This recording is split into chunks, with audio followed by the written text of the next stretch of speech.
You're listening to Leadership Powered by Common Sense with your host, Doug Thorpe. Here's Doug.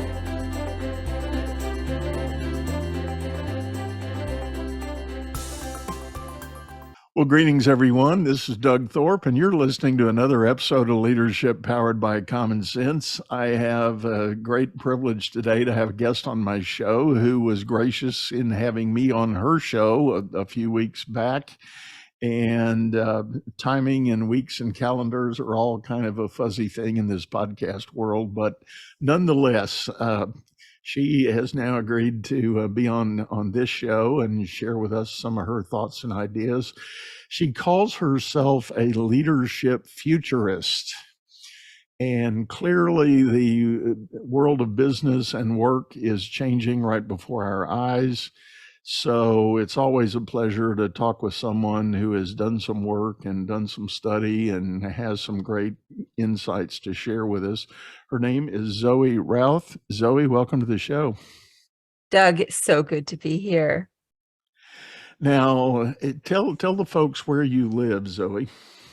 I live in Canberra, Australia, and my accent, because people will immediately go, "You don't sound Australian, mate." I'm Canadian originally, but I've been living in Australia since 1996. Awesome. Well, that's great. Well, if you go to her website, Zoe also kind of blends a passion for nature and great things of this world, sort of a high wilderness adventurist, as well as being this leadership futurist. So, Zoe, you got quite a package going on here. Give us a little bit of your background. How have you evolved into this leadership expert that you are today? When my parents sent me to summer camp way back when, that was probably the start of my primary career in the outdoors, because I fell in love. I fell in love with being out bush with other people and having adventures with other people in amazing places. And that was the start of my summer camp adventures, I guess. And I ended up working at summer camp when I started there when I was just turned 17, had my birthday at staff training. And I worked every summer there for 9 summers, and I led canoe trips, and I headed up the canoe tripping program there. So I just kept going back until I became one of the rusted on old people at the age of 26. Funny how that happens. Oh, I know. It's like they made such a joke of it because my birthday was always July 1st, the start of the summer camp. And so I'd always get thrown in the lake on my birthday. That was a tradition at our camp. And my friends would mock me for being a quarter of a century plus one, which, twice that plus now, that seems like it's such a baby time, 26. In any case, that started it off. And from there, I decided I had a major choice when I was going to university. I was studying English literature, whether to go on and pursue a master's and a PhD in English literature. And I had an epiphany. I'm like, you know what? All I do in English literature is read about other people having adventures when I could go and have adventures myself. So I chose the outdoor life, and that brought me to Australia to work for Outward Bound, where I spent 9 years, seems to be a bit of a theme, 9 years working for Outward Bound, leading trips there. I headed up their instructor training program and was on the executive for much of my time there. That led me to work for an organization called Australian Rural Leadership Foundation. And that expanded my understanding and experience of leadership into so many different contexts with different organizations and communities and sectors.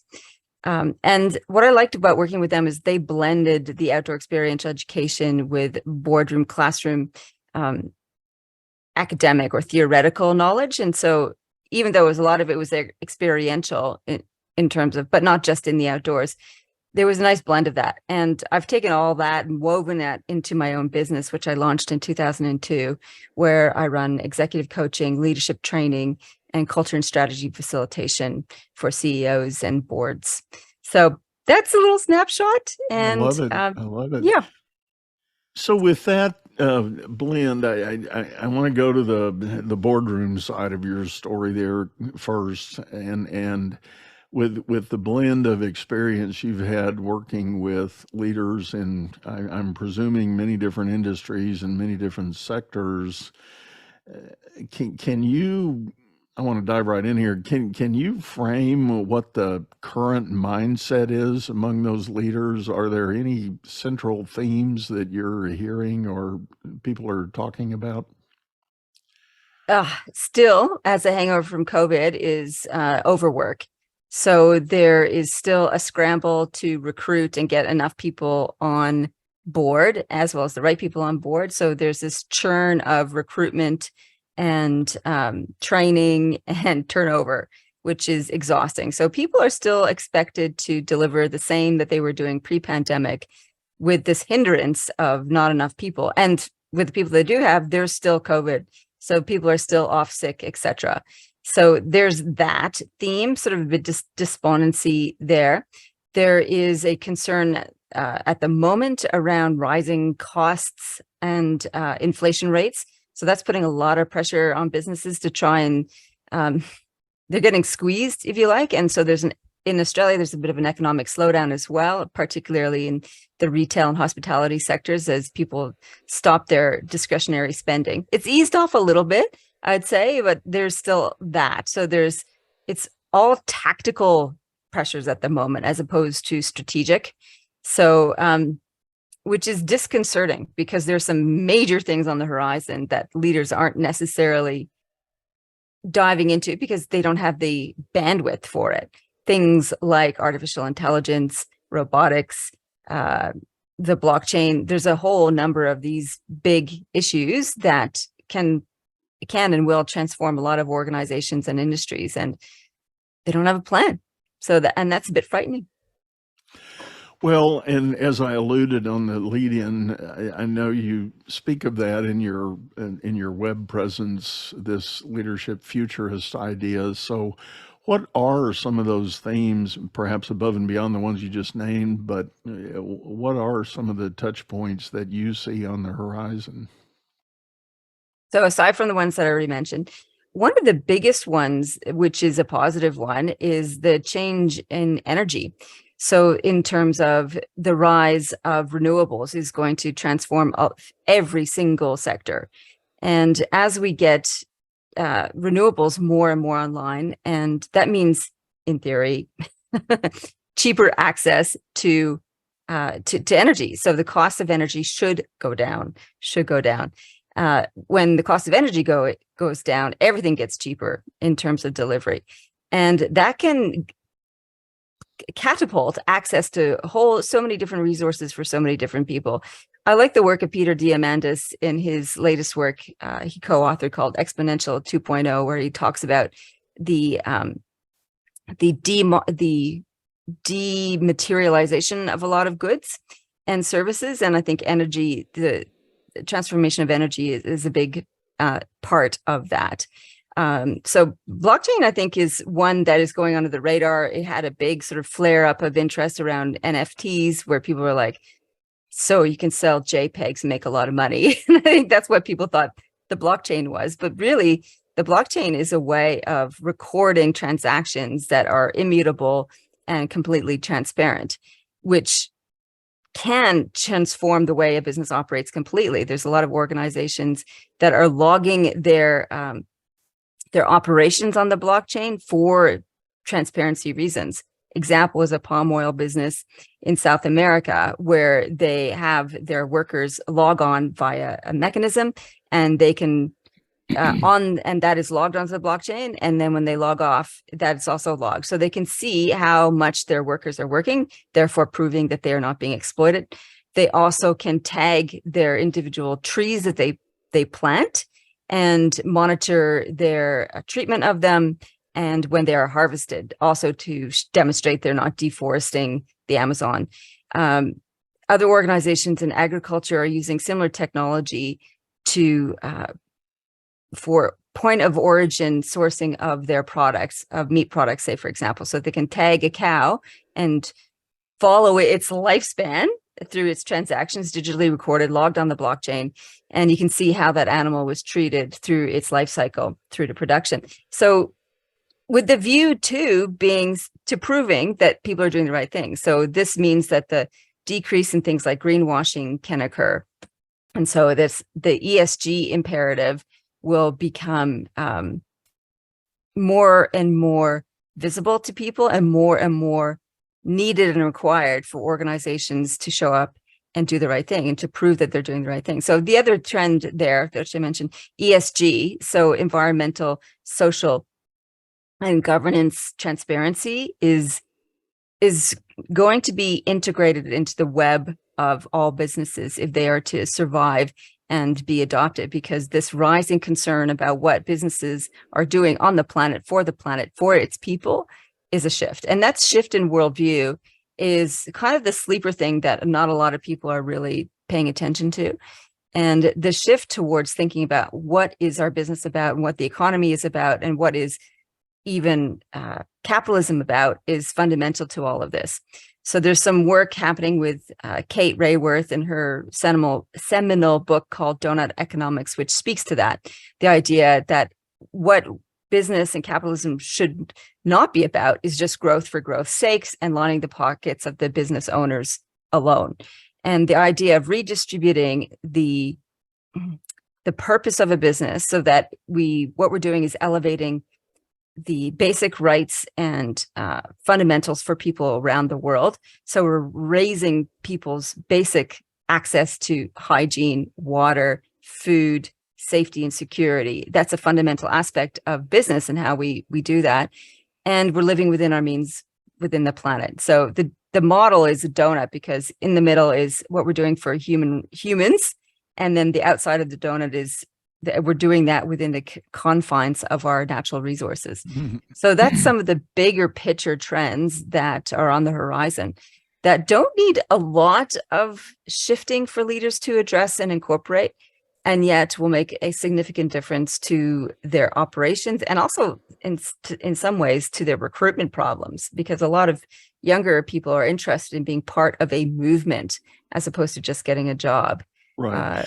That's what I was just thinking on your original comment about one of the business challenges of the day is the churn and the recruiting and retention challenges.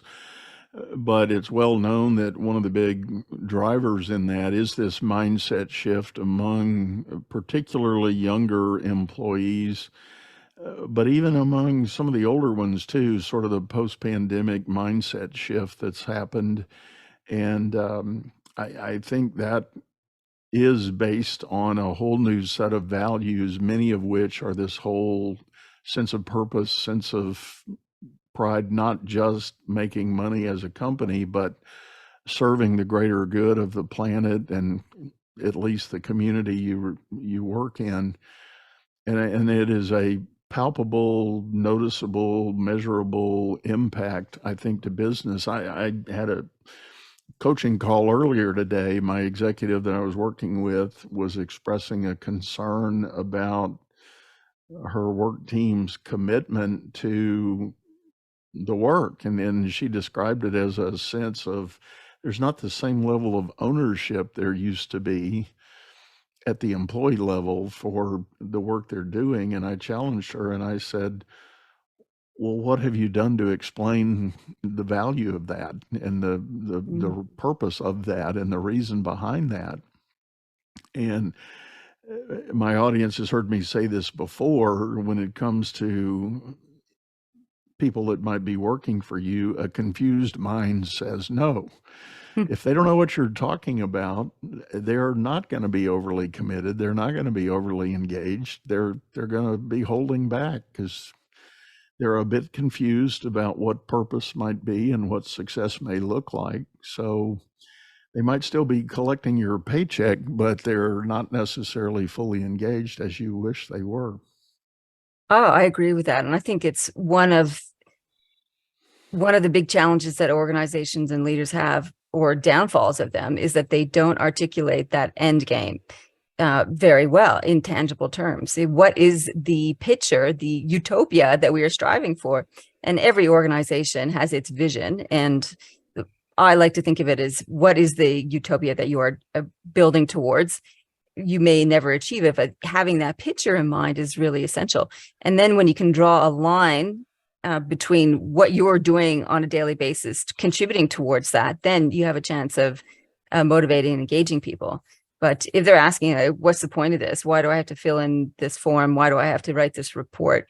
What does this project even matter? When it's part of a grander plan, then it is far more energizing.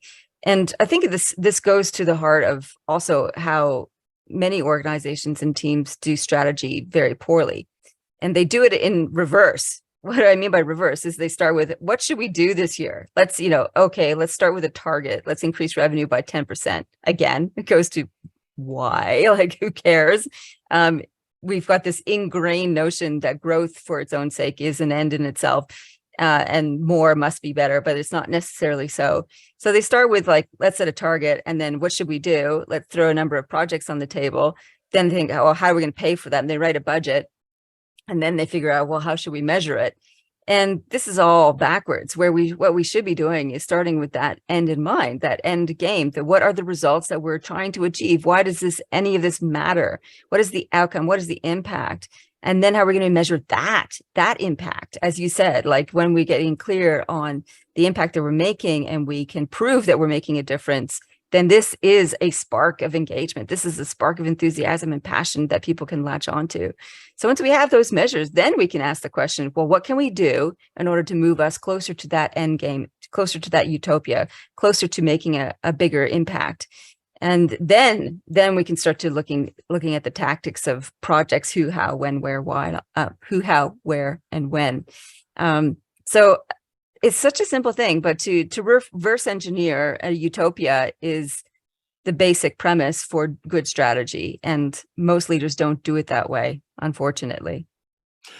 I agree with you. And it is, while it is definitely true at the large scale corporate level, in my humble opinion, it's even more prevalent in the mid-cap and smaller businesses, where people come to the market with arguably a good idea, but their vision is just expansion and promotion of that idea, and not really necessarily a service of a greater good of some sort. And it is ultimately profit for the sake of profit. And then they'll figure out what they really want to do. And so often when I talk to small business owners, I'll ask the question, so what is your end game? Do you have an exit strategy? Do you have an exit goal in mind? And, they'll kind of hem and haw about, well, yeah, I'm going to sell the business one day and have my big payday. Well, are you really? I mean, what does that look like? What does that really mean?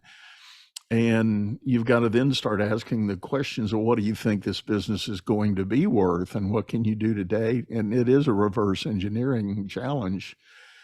If you say you need a $10 million payday one day down the road to create the life you want, well, to get a business that's going to command a $10 million buyout, what does that take? What does it look like? What kind of market are you in? What kind of multiples do you have to achieve to be able to get there? And most mid-cap and small business owners never have the answers to those questions. Oh, and that's not even answering the question, what problem are you solving for who? And if you're going to sell a $10 million business, you got to have $100 million worth of value that you're offering to people in terms of the problems that you're solving and the impact that you're offering. So getting clear on that side, let alone the understanding the monetary aspect of that is pretty critical. And I love that as a starting premise. What problems are you solving for who, as a way of thinking about business purpose, as opposed to what idea can I flog around the world to make a buck, which is, again, not that inspiring for the people that you want to hire. It's like, why do I want to work for a guy who set him or her up for a $10 million payday? Like, nah, that's not inspiring for people.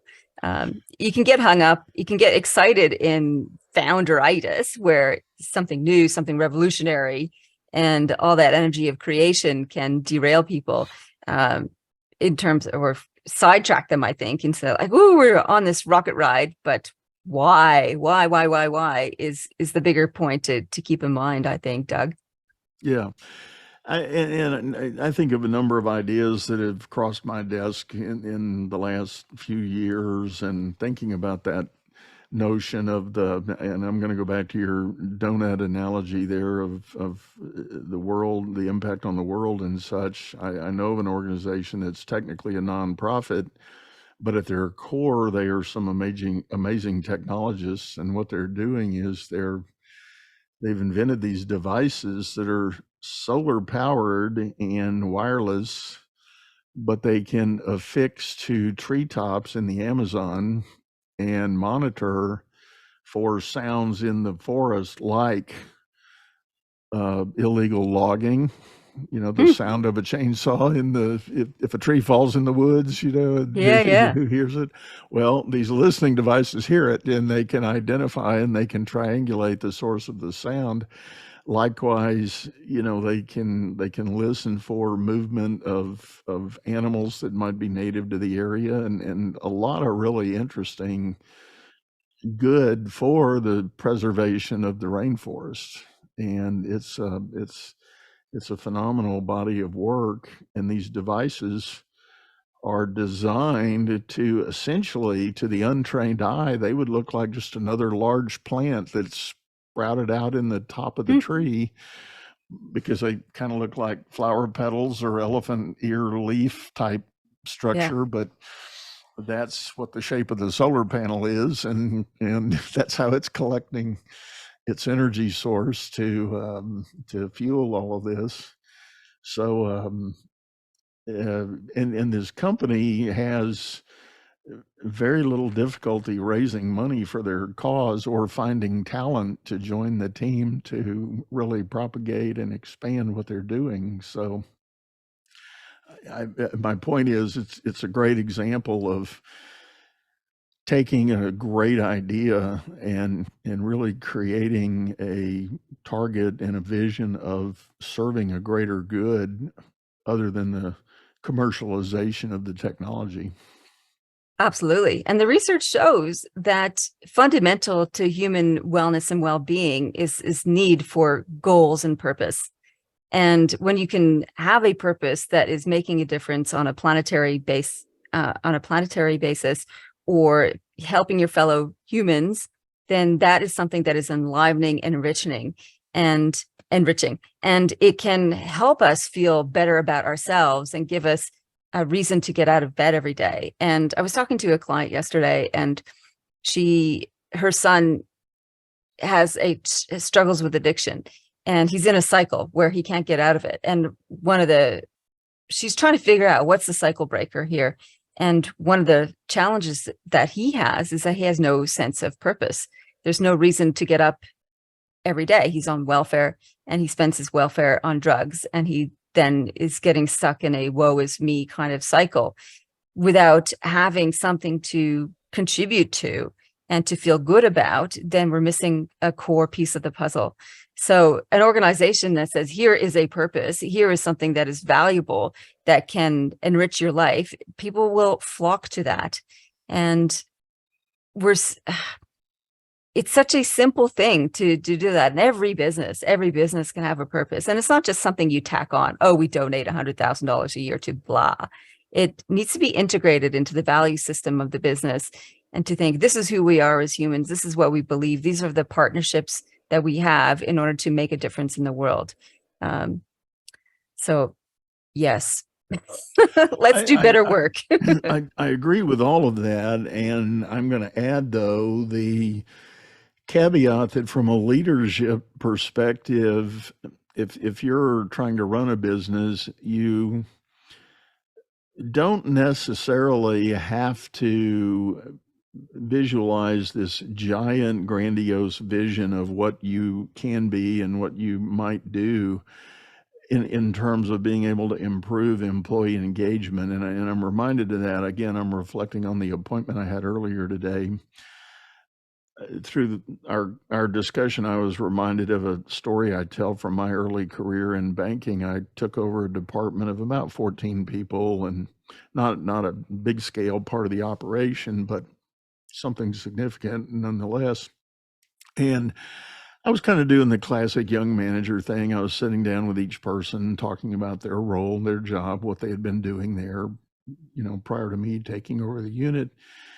And I had one lady, she was processing this paperwork, and I said, describe your job to me. And she said, I take the form out of the right drawer, I go on the computer, I do X, Y, and Z, and then I put it in the left drawer. And I said, that's it? That's your job? And she said, yeah, that's it, pretty much. I said, okay, well, where do those forms come from that fill your right-hand drawer? Is there ever a lack of load for that? She said, no, there's always a new stack every day. I said, well, where do they come from? Who brings them? And she goes, oh, I don't know, a number of different people. They just show up. And I said, do you have any idea where they come from? She goes, no, I've never asked. And Wow. I said, and then where do they go when they leave your left-hand drawer? And she goes, I don't know, so-and-so comes and picks them up, and then they're gone. And I said, do you like this job? And she's going, well, to be honest, it's kind of boring. It's kind of mundane. I said, all right.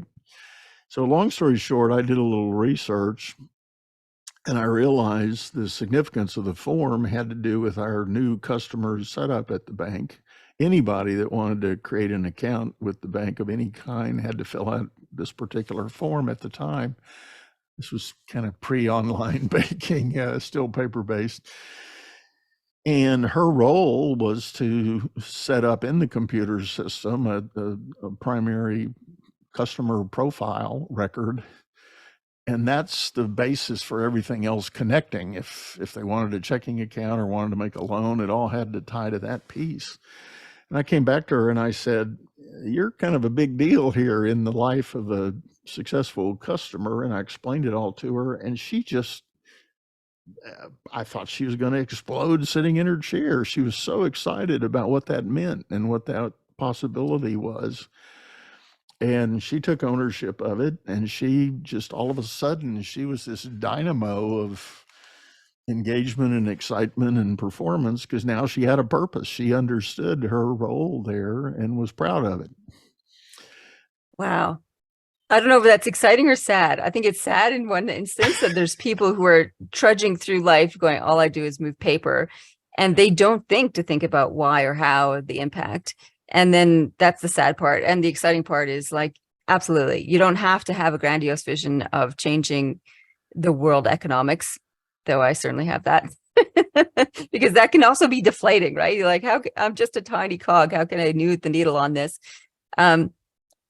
If you can show that your work makes a difference to someone or something, then that can be all that you need. I agree with you there, Doug. I think that's good. Thank you for that good news part of the story. Yeah.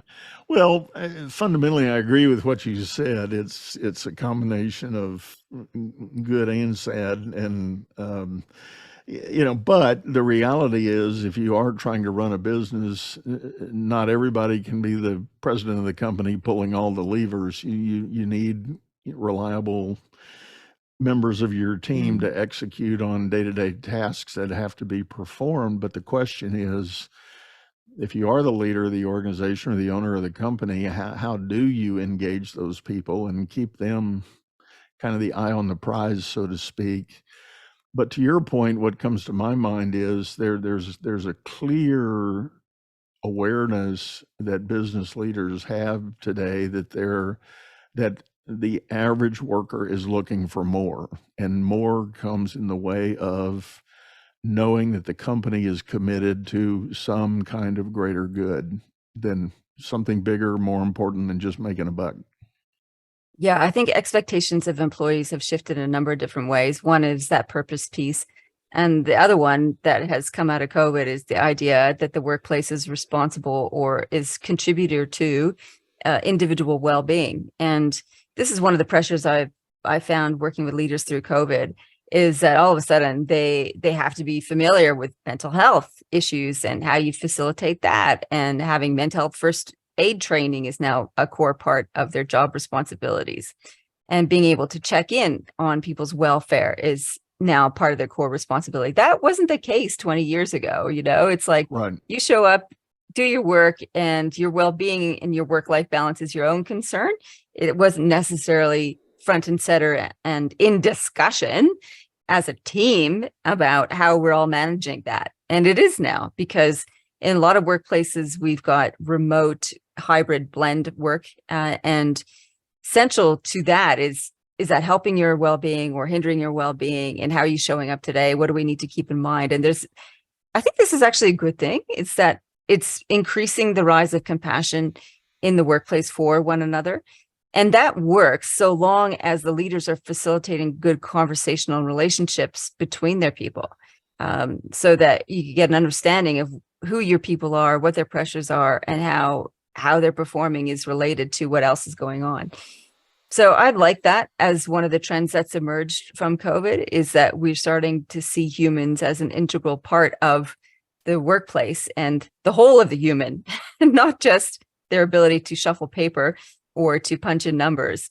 It's all of them. It can be harnessed and contributing in the workplace. And that means also knowing what's happening outside of the workplace. Right. I've had a number of guests on my show where we've talked about this idea. There's a lot of terminology for it, but it's the one I like is the human-centric leadership, knowing that the people you've put on your payroll are not just numbers for the payroll, but they're fellow human beings that when they come to work, they're going to show up at varying levels day by day on where they are with their existence. And when I started talking about this, I frequently point to the Maslow's hierarchy of need, and that's not just a giant life journey kind of model, but I argue that it's a day-to-day experience, because if you know the Maslow's hierarchy and you know the different levels that are talked about there are days when you will have a worker that's going to show up that feels very threatened at the base level on that hierarchy. They're not sure if they're safe at home. They're not sure if they're eating good food, or if they're still going to have their lights on when they get home. And it's a very rudimentary sense of survival. Or you go up a level, maybe they've got a relational conflict going on in their life, maybe a spouse, maybe a parent, maybe a sibling, or maybe it's a next door neighbor, but nonetheless, it's a point of conflict that is a stressor to them and causing them grief. And when people are swirling in those lower levels of the Maslow's hierarchy, they're not able to show up with their best self and have the intellectual capacity to do the work you might be asking them to do, because their brain chemistry's off for the day. All the blood is gone from the frontal cortex. It's moved to other parts of the brain for fight or flight survival, and you wonder why they don't seem like themselves. You scratch your head. Yeah. Maslow's hierarchy is absolutely a useful map for leaders to understand in order to appreciate where their people are and where they are themselves too. One of the other maps that I introduce in my book, People Stuff, is related to that. It's looking at neuroscience and what are the common threats in the workplace today that cause people to go into this fight or flight. And yeah, you mentioned a couple of them. First of all, there's the primary survival ones, but then there's the relational ones around belonging. Do I feel safe here? As you mentioned, status. Am I appreciated and valued and for my expertise and recognized for that? Fairness. Is my perception of fairness being honored in the workplace? Do I have autonomy? We spoke about that. Do I have, even if I am a cog-like instrument in the business, do I have autonomy over that work? Do I have a chance to build mastery in my role? And how much uncertainty is in the workplace as well. That's probably this fear of loss of anything is the thing that can drive people into really unhelpful behaviors, where they're fight or flight or freeze kind of mode. And that uncertainty is not to be underestimated. And it was a big deal. Excuse me, as I just move around in my little cubicle here. It was a big deal during COVID, because that COVID basically triggered all those things. Right. Uncertainty, fairness, autonomy, all that kind of stuff got squashed with all that unknown and restrictions and regulations, and it freaked people out. And so there's been a couple of years where people have not been at their best and been under a lot of stress, and mental health pressures are enormous. And from a leadership point of view, if you didn't know all that stuff, the work got so much harder because all your people were just not being what they were before. So being as a leader, there's so much to contend with for leaders, and I have so much compassion and appreciation for leaders who take on a leadership role, because you've got to understand what's going on around you, understand the horizon, all the trends, and make strategic decisions and impactful decisions for the long term as well as the immediate term. And then you've got to handle this bucket of messy human dynamics. And there's so much knowledge and skill that you need as a leader to contend with all of that. How do you actually balance strategy and culture and the messy humans in the middle? It's a lot to deal. I agree. And you know what, Zoe, with that, I think I'm going to call that the benediction here for our show. That's a great summation and statement of the challenge that leaders have today. If folks want to get a hold of you and learn more about your work and your ideas, what's the best way for them to reach out? A couple places. You can come to my website, zoerouth.com. I have a free report based on my book, People Stuff.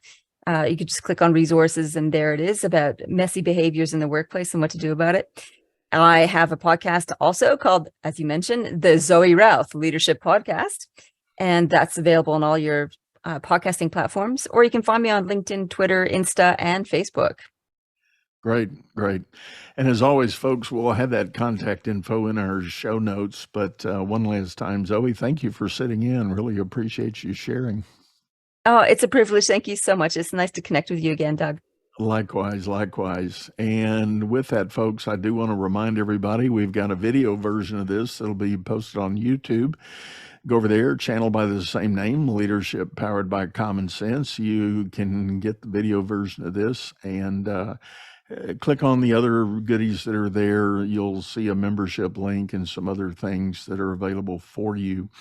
With that, we're going to sign off. I do want to remind folks that I too am available if you want to spend a moment talking about your leadership situation, whether it's your small business or your corporate environment. My contact is at dougthorpe.com. You can hit any of the links there and get access to my resources as well. So look forward to hearing from you. If you've got a thought or idea about something you'd like to hear or see in another episode, drop me a line, let me know that. For now, we're going to sign off, say goodbye, and wish you a great day. You've been listening to Leadership Powered by Common Sense, hosted by Doug Thorpe. If you would like to know more about the coaching and advisory services he provides, visit dougthorpe.com.